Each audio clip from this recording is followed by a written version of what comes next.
Hello प्यारे बच्चों, ये ऑब्जेक्टिव क्वेश्चंस आजकल यही आपका चल रहा है। और आप जानते हो कि हमने कल आपको पढ़ाया था, ये 40 नंबर तक पढ़ा दिया था।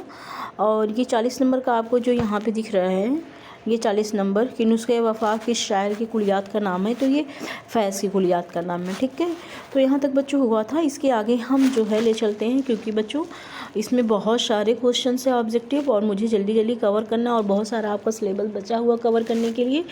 तो आप परेशान बिल्कुल ना हो बच्चों, मेरी कोशिश तो पूरी ही है। थोड़ा सा बच्चों मशरूफ़ियत रहती है, मैं बार बार आप सभी से ये कहती हूँ, लेकिन जैसे वक्त मिलता है मैं आप सभी के लिए वीडियो लेकर के आती हूँ।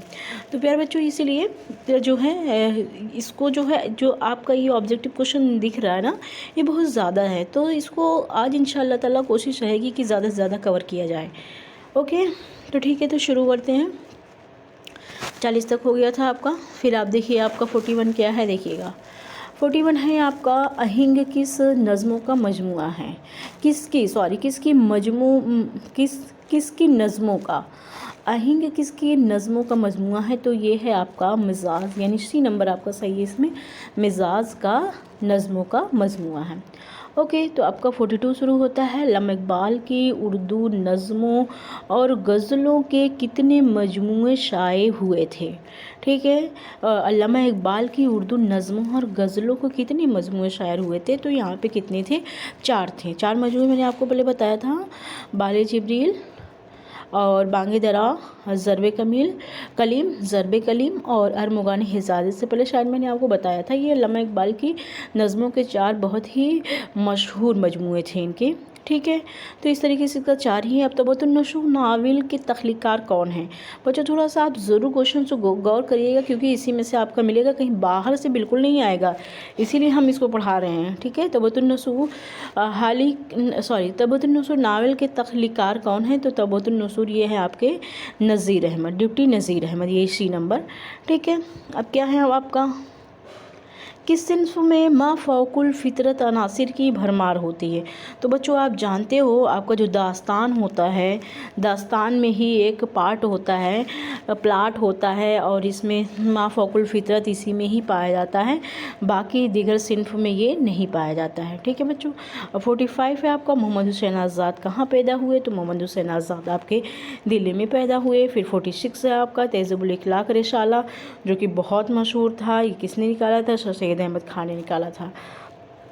आब हयात किसने लिखा था, तो आब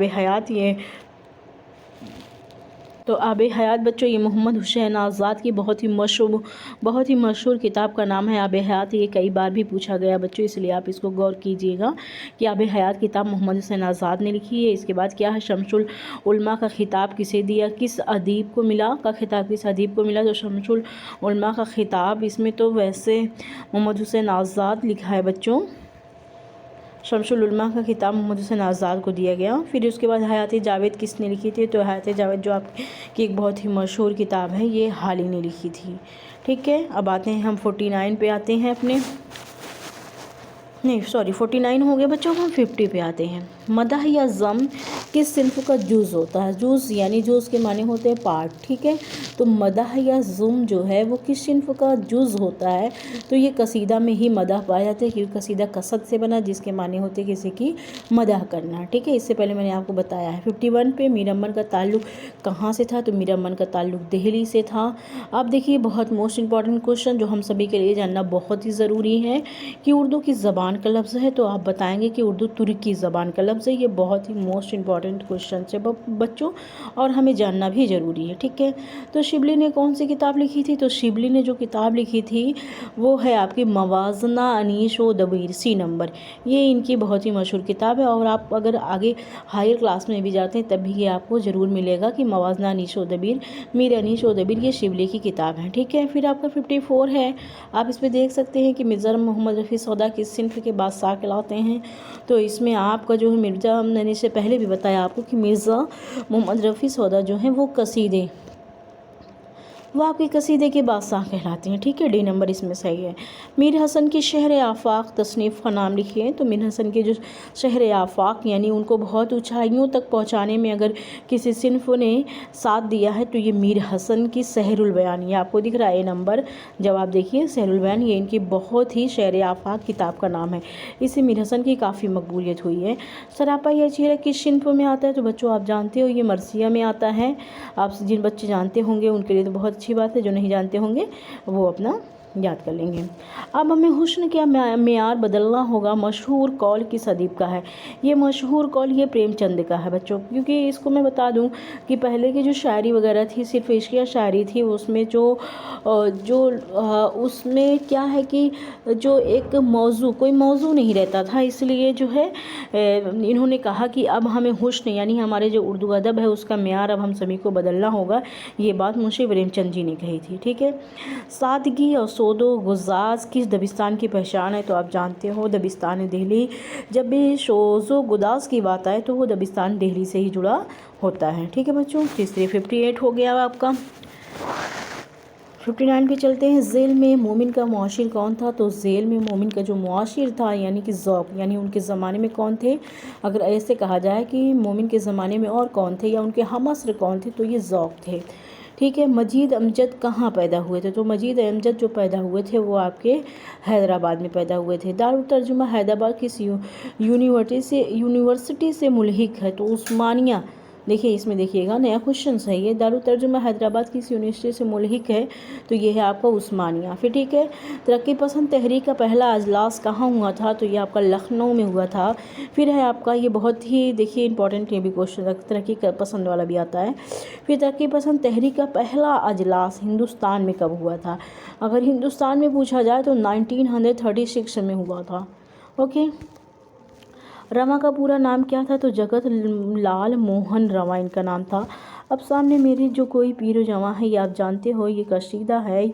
और ये कसीदा किसका है बच्चों? ये सौदा का कसीदा। शहजादा बेनज़ीर किस मसनवी का हीरो है? तो ये मसनवी सहरुल बयान का हीरो है। फिर 67 पे आपका मसनवी सहरुल बयान का सबसे फ़ाल किरदार कौन है? जो सबसे फ़ाल किरदार यानी जिसके ऊपर काम का पूरा असर पड़ रहा है वो है नजमुन्निसा, जो कि जोगन बनती है और शहजादे को ढूंढने के लिए निकलती है, इसलिए ये फ़ाल है। ठीक है, अब आगे देखते हैं हम 67 से। अब आपको दिखाते हैं 68 दिखाते हैं। अगर कसीदे में बुजुर्गान दीन में से किसी की तारीफ़ की गई हो तो उसे क्या कहते हैं? ठीक है, बुजुर्गान दीन में से किसी की तारीफ़ की गई हो तो वो मुनक़िबत कहलाता है। ठीक है, अब क्या 69 है। नज़्म आदमी नामा का खालिक यानी कि लिखने वाला कौन है? तो मैंने देखो बच्चों ये नज़्म आदमी नामा जितनी भी नामा वाली ज़्यादातर नज़में होती हैं वो नज़ीर अकबर आबादी की होती हैं, क्योंकि इनको एक अवामी शायर भी कहा जाता है। आप सभी जानते हो, मैंने बताया भी आप सभी को। असरारुल हक मिजाज का इंतकाल कब हुआ था? तो 1955 में हुआ था। आब हयात कितने अबवाब पर मुश्तमिल है? तो आब हयात ये देखिए जवाब पाँच पर मुश्तमिल है। गुज़श्ते लखनवी का खालिक यानी कि लिखने वाला, ठीक है, मुसन्निफ जिसको हम कहते हैं। गुज़श्ते लखनवी का खालिक कौन है? तो आइए देखेंगे आप अब्दुल हलीम सरर हैं। ठीक है, फिर उसके बाद 73 देखते हैं। अवध पंच के एडिटर कौन थे? तो मुंशी सज्जाद हुसैन थे। ठीक है, ये भी बहुत इंपॉर्टेंट है। किसने मुरासले को मुकालिमा बना दिया है? ये है आपका गालिब। इनका गालिब से जुड़ा अगर कभी भी कोई क्वेश्चन आता है तो यही सबसे ज़्यादा मोस्ट इंपॉर्टेंट है और यही क्वेश्चन आपका पूछा भी जाता है। ठीक है, अब 75 पे आप देखिए कसीदे शहर आबू यासूब किसने लिखा है? तो शहर आशूब जो कसीदा है वो सौदा ने लिखा है, सॉरी। मिर्ज़ा नौसा की इश्क लबक ये पिछली बार आया भी था बच्चों, इसी में से देखिए पहला क्वेश्चन यही था ही। मिर्ज़ा नौसा ये गालिब का लक़ब था। अब आते हैं 77 पे। इब्नुल वक्त किसकी तशनीफ़ है? तो ये मौलवी नज़ीर अहमद की है। रिज़्क़ का ताल्लुक़ किस सिन्फ़ से है? तो रिज़्क़ का जो ताल्लुक़ होता है वो मरसिया से है। गज़ल उर्दू शायरी की बहुत की आबरू है। ये कौल किसका? रशीद अहमद सिद्दीकी का। ये इंपॉर्टेंट है, ये काफ़ी बार आया। इस बार बच्चों आप लोग बहुत गौर से इसको पढ़ लीजिएगा क्योंकि इंपॉर्टेंट बहुत है ये। गज़ल उर्दू शायरी की आबरू, ये कौल किसका यानी ये बात किसने कही? तो ये बात रशीद अहमद सिद्दीकी ने कहा है कि गज़ल उर्दू शायरी की आबरू है। मरसिया के अज़्ज़ा तरकीबी में से पहले जुज़ का नाम क्या है? तो आप जानते हैं पहले जुज़ का नाम तमहीद है। गालिब के खतूत के अव्वलिन मजमूए का नाम बताइए। तो जो सबसे पहले इनके अव्वलिन यानी शुरुआती खतूत के मिलते हैं तो ये क्या है? उदे हिंदी है। अब आते हैं 82 पे। मिर्ज़ा ज़ाहिर दाग़ बेग का किरदार नज़ीर अहमद ने अपने किस नावल में पेश किया है? तो ये है इनका तौबतुन नुसूह में। किस में? सी नंबर है तौबतुन नुसूह में। ओके बच्चों, तो उर्दू में नावल निगारी की दागबिल किसने डाली? मौलवी नज़ीर अहमद ने डाली। ये बहुत इंपॉर्टेंट है। अल्लामा इकबाल का इंतकाल किस तारीख को हुआ? ये भी बच्चों बहुत इंपॉर्टेंट क्वेश्चन है, आप इसको भी पढ़ लीजिएगा क्योंकि ये सब आ सकते हैं क्वेश्चन। 21 अप्रैल 21 अप्रैल 1938 को अल्लामा इकबाल का इंतकाल हुआ था। ठीक है। 85 पे अगर हम देखें तो मिर्ज़ा गालिब की तारीख वफ़ात बताइए, तो 15 फरवरी 1869। इनकी दोनों चीज़ें बच्चों आप पढ़ लीजिएगा। इनकी वफ़ात भी बहुत ज़रूरी, उनकी पैदाइश दोनों बहुत ज़रूरी, बहुत पेपर में पूछा जाता है। ठीक है। अब आते हैं हम मीर की वफ़ात किस शहर में हुई? अमीर तकी। देखिए सही चल रहे हैं हम। इससे पहले मैंने आपको क्या पढ़ाया? हाँ 85 पढ़ा है। 85 के बाद आता है, कुछ तो मिसिंग हो गया है बच्चों, लग रहा है पेज। 85 के बाद 86 आना चाहिए।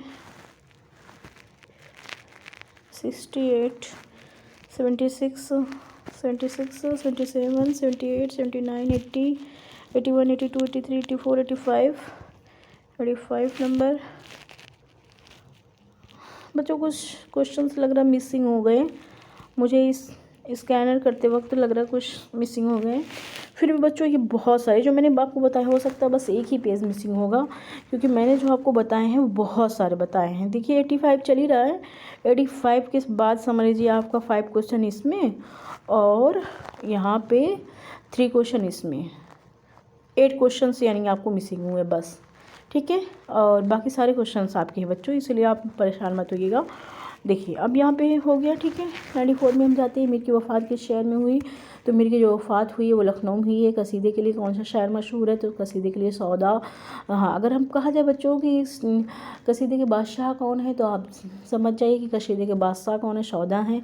और अगर मरसिए का बादशाह पूछा जाता है तो मीर अनीस मरसिए के बादशाह कहलाते हैं। और अगर गज़ल का बादशाह बच्चों पूछा जाता है तो वो मीर तकी मीर कहलाते हैं। ठीक है। और देखिए सौदा हो गया। मरसिया हाली किसने लिखा है? तो ये सफ़ी लखनवी ने लिखा है। नात किसे कहते हैं? आप सभी जानते हो, रसूलुल्लाह सल्लल्लाहु अलैहि वसल्लम की जो तारीफ़ में लिखा जाता है वो हमारा नात होता है। ठीक है। कसीदा किस लफ्ज़ से मुश्तक है? कसीदा कसद से बना। मैंने कहा था ये अरबी ज़बान का लफ्ज़ है जो कि आपके कसद से बना। काफ़िया किसे कहते हैं? काफ़िया रदीफ़ के पहले आने वाला जो लफ्ज़ होता है वो काफ़िया कहलाता है। ओके प्यारे बच्चों, तो इस तरीके से आपके सारे क्वेश्चंस मैंने जल्दी जल्दी कवर कराने की आप सभी को कोशिश करी। शायद अगर कुछ मिसिंग है तो उसके लिए बच्चों गलती से ही मिसिंग हुआ होगा, जाने अनजाने में ही। लेकिन बस अब बच्चों इतना जितना ही मैंने आपको कल से वो पढ़ाया सारे ऑब्जेक्टिव क्वेश्चंस आप उतने ही पढ़ लीजिए, तो आपको 10 नंबर तो आपको बिल्कुल बाहर से कहीं से मिलेगा ही नहीं। ठीक है प्यारे बच्चों, इस तरीके से हैं आपका क्वेश्चंस। आप सभी इसको जो है अच्छे से पढ़िए। वीडियो को अगर काफ़ी जल्दी जल्दी अगर मैंने बनाया हो तो आप जो है वीडियो को 1-2 बार पॉज करके भी पढ़ सकते हैं। ओके प्यारे बच्चों, तो इस तरीके से आप मेरे चैनल पे बने रहते हैं, मुझे अच्छा लगता है। आप कमेंट भी करते हो, मुझे बहुत अच्छा लगता है। जैसे जैसे मुझे वक्त मिलता है मैं आपको ज़रूर पढ़ाऊँगी। ओके बच्चों, तो आप परेशान ना हो, बिल्कुल कॉन्फिडेंस के साथ आप पेपर दे दीजिए। इंशाल्लाह आपका पेपर अच्छा जाएगा और आप सभी अच्छे नंबर से पास हो जाएंगे। ओके, तब तक के लिए अपना ख्याल रखें। अल्लाह हाफ़िज़, टेक केयर।